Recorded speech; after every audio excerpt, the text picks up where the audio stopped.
എന്താണെന്ന് പ്രേക്ഷകർക്ക് മനസ്സിലായോ? മാവേലി കിടക്കിപ്പോയതല്ല, പാതാളത്തിൽ നിന്ന് കയറി വന്നതാണ് മാവേലി. മലപ്പുറം അഗ്നിരക്ഷാ നിലയത്തിൽ ഓണാഘോഷത്തിന്റെ ഭാഗമായിട്ടാണ് മാവേലിയെ പാതാളത്തിൽ നിന്നും കയറി വരുന്ന രീതിയിൽ പ്രതീകാത്മകമായ വരവേൽപ്പൊരുക്കിയത്.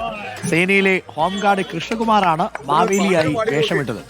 കൊള്ളാം അല്ലേ? നമ്മൾ പാതാള കരണ്ടി എന്ന് പറയുമായിരുന്നു പണ്ട്. ഈ കിണറ്റിൽ ഉപയോഗിച്ചുകൊണ്ടിരുന്ന തൊട്ടിക്ക് പറയുന്നത് പാതാള കരണ്ടി എന്നായിരുന്നു. നമ്മളൊക്കെ പണ്ട് വിചാരിച്ചിരുന്നത് പാതാളം എന്ന് പറയുന്നത് ഈ കിണറ്റിൻ്റെ അടിയിലൂടെ താഴോട്ട് പോയാൽ കിട്ടുന്ന സ്ഥലമാണ് എന്നാണ് അറിഞ്ഞിരുന്നത്. പിന്നീടാണല്ലോ നമ്മളതൊരു മിത്താണ് എന്ന് മനസ്സിലാക്കി.